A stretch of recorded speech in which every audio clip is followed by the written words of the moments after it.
Good morning students. कल हमने पढ़ा था प्रिपरेशंस के बाद chemical properties of the alkynes. So chemical properties of the alkynes में हमने कुछ रिएक्शंस पढ़े थे जिनमें हाइपोहेलस एसिड का एडिशन था, जिनमें हेलोजन हैलाइड्स या हेलोजन एसिड्स का एडिशन भी था।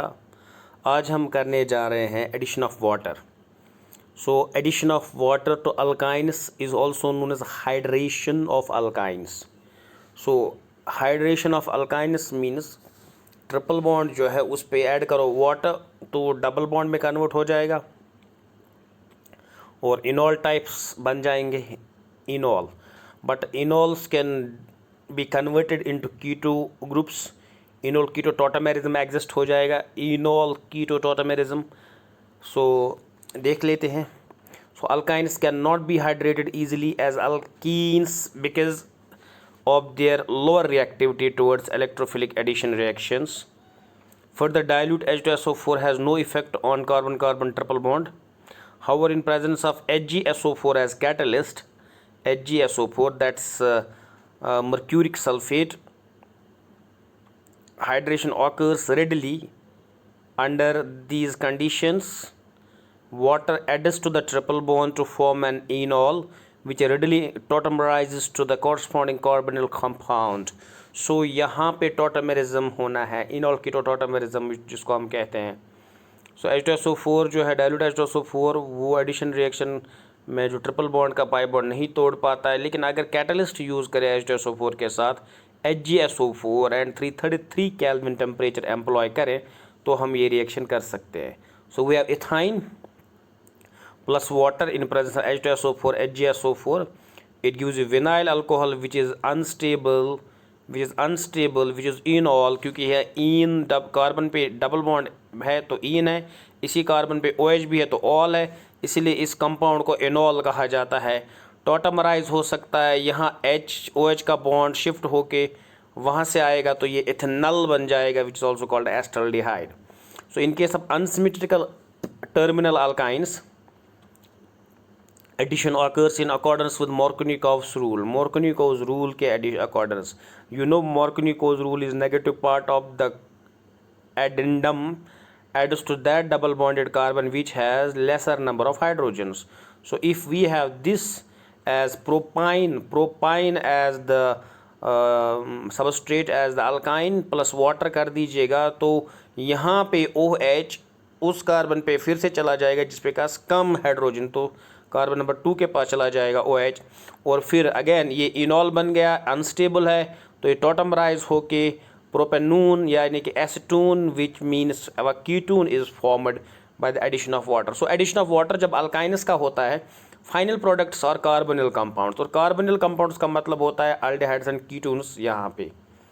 However, if unsymmetrical alkyne is non-terminal का मतलब है जहाँ पे कार्बन का ट्रिपल बॉन्ड लास्ट पे नहीं हो, कार्बन नंबर 1 पे नहीं हो, वो बीच में हो कहीं पे, a mixture of two isomeric ketones is obtained in which the methyl ketone predominates. For example, यहाँ पे देख ली कि जो पेंटोआइन है अनसिमेट्रिकल है लेकिन टर्मिनल नहीं है, नॉन टर्मिनल है, तो यहाँ पे पेंटेन 2 ऊन बन गया, ये मिथाइल कीटोन है क्योंकि एक साइड से मिथाइल है और वहाँ पे कीटोन है। और दूसरा बनता है pentan 3 one which is not a methyl ketone which is ethyl ketone and symmetrical, तो यहाँ मेजर प्रोडक्ट जो है वो मिथाइल कीटोन बनेगा। नेक्स्ट रिएक्शन जो हम करने जा रहे हैं वो है addition of carboxylic acids. So when acetylene is passed into warm acetic acid in presence of mercury salts, first vinyl acetate and then ethylene diacetate is formed. अब देखो एसिटिलीन पे आपने एसिटिक एसिड का एडिशन किया इन presence of Hg2 positive 353K, तो vinyl acetate बन गया, it is vinyl acetate, और उसके बाद आपने एसिटिक एसिड फिर से ऐड किया तो यहाँ पे बन गया इथिलीन डाइएसिटेट। ठीक है, so vinyl acetate is used for manufacture of vinyl resin. Ethylene diacetate when heated rapidly to ether gives ether temperature minus 573 to 673 Kelvin gives acetic anhydride and acetaldehyde. So देख लीजिएगा, इथिलीडीन डाइएस्टेट को जब heat किया जाता है तो हमें एस्टल्डिहाइड मिल जाता है और एसिटिक एनहाइड्राइड वापस मिल जाता है। The next reaction is addition reaction, last जो है वो है acetylene adds on hydrogen cyanide in presence of barium cyanide or copper chloride in HCl as catalyst to give vinyl cyanide और acrylonitrile।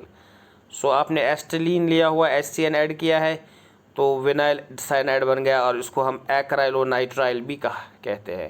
सो ये जो एक्राइलोनाइट्राइल है ये यूज़ होता है आपके पॉलीमर्स में। Acrylonitrile is used in the manufacture of Orlon fibres and synthetic rubber such as Buna N. Buna BU stands for buta-1,3-diene, Na stands for sodium।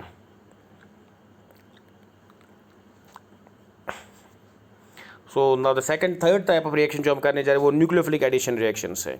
So because of the greater electronegativity of the sp hybridized carbon as the compared to sp2 hybridized carbon, alkynes are more susceptible to nucleophilic addition reactions than alkenes. For example, when acetylene is passed into the methanol at 433 force in presence of a small amount of 1 to 2 potassium methoxide under pressure, methyl vinyl ether is formed। So methyl vinyl ether देखो आपने एस्टिन लिया हुआ उस पर methanol का addition किया हुआ है, क्योंकि यहाँ पे क्या करना है आपको, नेगेटिव ये पॉजिटिव, तो ये बन जाएगा वापस हमारे पास मिथाइल विनाइल ईथर है ये। Reduction of alkynes, reduction means addition of H2। So addition of dihydrogen to alkynes in presence of nickel at 523 to 573 Kelvin gives alkanes। So ethyne है, H2 ऐड कीजिए निकल के साथ, so it is 523 to 573 Kelvin पे ethene बन जाएगा, निकल 523 to 573 Kelvin पे इथेन बन जाएगा।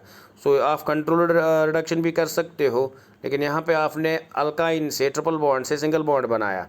So the heat of hydrogenation data reveal that the first step has larger delta H naught than the second step, thereby indicating that alkynes are more readily reduced than alkenes। क्योंकि पहले step का जो rate of reaction है या जो इसका delta H है जो आपको बताएगा इनडायरेक्ट रेट ऑफ रिएक्शन, तो वो ज़्यादा है। तो देखो पहला जब अल्काइन पे हाइड्रोजनेशन होता है कैटलिस्ट के प्रेजेंस में अल्कीन बनाने के वक्त, तो delta is -176 kilo joule per मोल। लेकिन दूसरा मॉलिक्यूल जब अल्कीन पे H2 का ऐड होता है तो delta H nought heat of formation जो है तो वो कितना है, that is a smaller value -138 kilo joule per mole. ये जो जितना ज़्यादा आपका delta H nought that is standard enthalpy formation जो है वो ज़्यादा नेगेटिव जितना होगा उतना आसान है उस रिएक्शन का होना, मीन्स उतना उस रिएक्शन की रिएक्टिविटी उस सबस्टेट की रिएक्टिविटी ज़्यादा होती है। So alkynes are more reactive than alkenes. Thus, it is possible to stop the reduction at the alkene stage by using specific catalysts such as Lindlar's catalyst, that's PD supported over calcium carbonate or barium sulfate and partially poisoned by addition of sulfur or quinoline। So, अगर आपके पास आप triple bond को double bond तक ही reduce करना चाहते हैं तो आप Lindlar's catalyst यूज़ कीजिएगा। In case of non terminal alkynes, catalytic reduction of alkynes with dihydrogen in presence of Lindlar's catalyst gives you cis alkenes। ये तो हमने ऑलरेडी पढ़ा हुआ है during the preparation. Since during hydrogenation the addition of the dihydrogen occurs on the same face of the alkyne molecule, for example like this. So आपने CH3 triple bond CH3 plus H2 लगाया हो तो आपको सिस ब्यूटूइन, सिस का मतलब है hydrogen on the same side, methyl groups on the same side, same groups on the same side. In contrast अगर हम बर्च रिडक्शन करें, बर्च रिडक्शन में केमिकल रिएक्शन है of non-terminal alkynes with sodium or lithium in liquid ammonia at 196 to 200 Kelvin give trans alkenes। तो trans alkenes बन रहे हैं, यहाँ पे मिथाइल है डायगोनली अपोजिट, सेम ग्रुप था डायगोनली अपोजिट, और this reaction very very important.